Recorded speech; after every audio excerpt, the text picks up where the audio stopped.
무례한 사람이나 비난에 적당한 말을 못해 마음의 상처로 남는 경우가 적지 않습니다. 막상 상대의 공격을 받으면 당황하고 흥분한 나머지 받아칠 말이 있어도 떠오르지 않습니다. 책, 대화 기술은 이런 상황에 적절한 말과 현실적인 조언을 줍니다. 오늘은 대화 기술에서 선별한 무례한 말을 받아치는 반전의 대화 기술 3가지에 대해 알아보겠습니다. 그런데 3가지 대화 기술을 말하기 전에 이 책의 저자인 마티아스 팸은 이 대화 기술이 강력해지기 위해서는 2가지 힘이 필요하다고 조언합니다. 먼저 2가지 힘부터 말씀드리겠습니다. 저자는 그 상황에 딱 맞는 답변을 곧바로 할 수 있는 사람은 확실하게 표현하는 사람, 남이 욕을 해도 신경 쓰지 않는 사람, 남의 마음에 들거나 말거나 전혀 상관하지 않는 사람이라고 말합니다. 내 말에 상대가 상처받으면 어쩌지? 라는 약한 마음은 접어두고 뻔뻔해지라고 당부합니다. 대화 기술이 강력해지기 위한 첫 번째 힘은 바로 뻔뻔함입니다. 뻔뻔해질 수 없다면 언제까지나 당할 수밖에 없습니다. 자신은 상처를 입고 상대는 유쾌한 상태가 계속 이어지게 될 것이라고 저자는 말합니다. 그러니 변해야 합니다. 더 정확하게 표현하자면 변신해야 합니다. 착한 사람에게는 착하게 대하지만 무례한 사람이나 공격자에게는 전혀 다른 사람이 될 필요가 있습니다.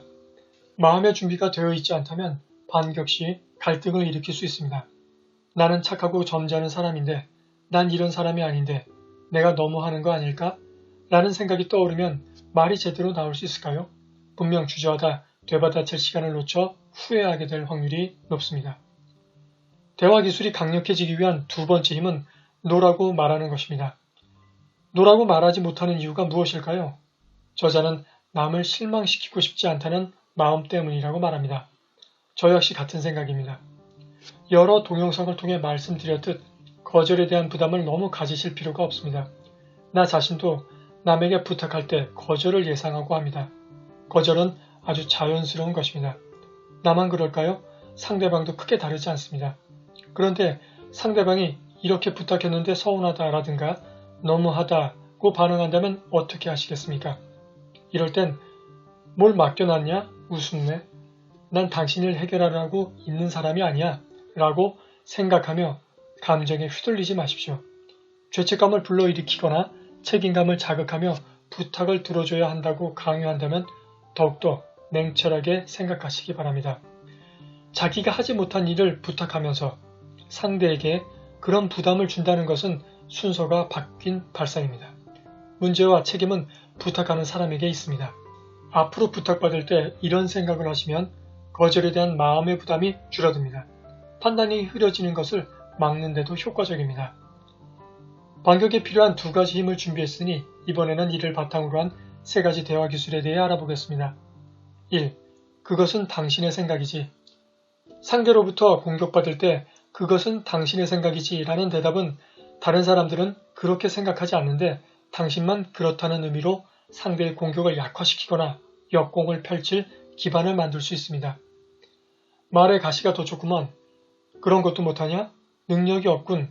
이라는 공격에 그것은 당신 생각이지 라는 답변은 다분히 까칠하게 느껴집니다. 공격성을 드러내면서 그냥 당할 사람이 아니라는 분위기가 만들어집니다. 상대는 여러분이 움츠러들거나 수비할 거라 생각했지만 이제 그 분위기가 역전됩니다. 상대가 대답할 차례입니다. 이제 선택해야 합니다. 공격이냐 방어냐.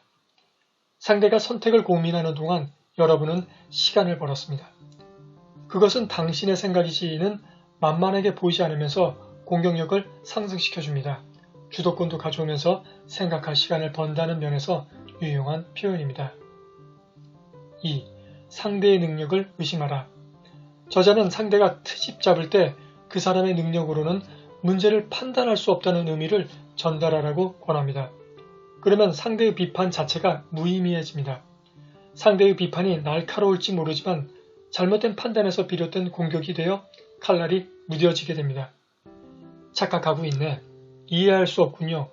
이게 가능하다고 생각하세요? 라는 공격에 다음과 같은 응수는 어떠신가요? 이 문제를 이해하려면 어느 정도의 이해력이 필요합니다.